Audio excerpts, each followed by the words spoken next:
இனிய வணக்கம் பந்தங்களே. இன்னைக்கு நம்ம பார்க்க போகிறது கத்திரிக்காய் வெந்தய குழம்பு. இதுக்கு தேவையான பொருட்கள் சொல்கிறேன் கேளுங்கோ. 1/2 கிலோ கத்திரிக்காய், 1/4 கிலோ வெங்காயம், ஒரு 15 பல் பூண்டு போதும். இது மட்டும் எடுத்துக்கோங்க. உங்களுக்கு தேவைன்னா கத்திரிக்காவையும் ரைஸ் பண்ணிக்கலாம், வெங்காயத்தையும் ரைஸ் பண்ணிக்கலாம், பூண்டையும் ரைஸ் பண்ணிக்கலாம்.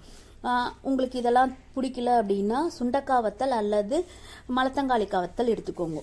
இதுக்கு முதல்ல தேவையான பொருட்கள் சொல்கிறேன் கேளுங்க. 2 குழுக்கரண்டி அளவு நல்லெண்ணெய், 1/4 கரண்டி கடுகு, 1/2 கரண்டி அரை உளுந்து, 1 கரண்டி கடலைப்பருப்பு, 2 காய்ந்த மிளகா, ஒரு கைப்பிடி அளவு கருவேப்பிலை. அவ்வளோதான் இதுக்கு தேவையான பொருட்கள் தாளிக்க.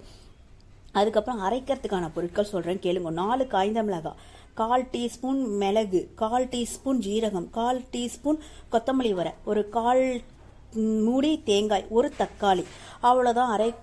1 டீஸ்பூன் அரிசி, தேவையான அளவு உப்பு, ஒரு 1/4 டீஸ்பூன் மஞ்சத்தூள். இது எல்லாத்தையும் மிக்சியில் போட்டு மெய்யாக அரைச்சி வச்சுருங்க ஒரு பக்கம்.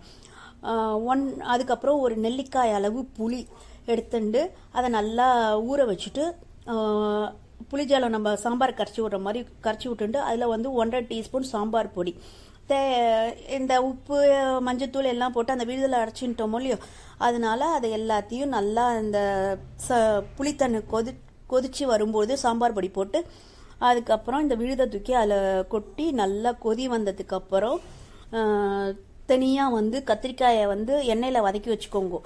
சின்ன வெங்காயத்தையும் வதக்கி வச்சுட்டு அதுக்கப்புறம் இது எல்லாத்தையும் ஒன்றா கொதிக்க விட்டுட்டு தாளிப்பு, கடுகு, உளுத்தம்பருப்பு, கடலைப்பருப்பு எல்லாத்தையும் தாளிப்பு போட்டு இறக்கினேன்னா கத்திரிக்காய் வெந்தய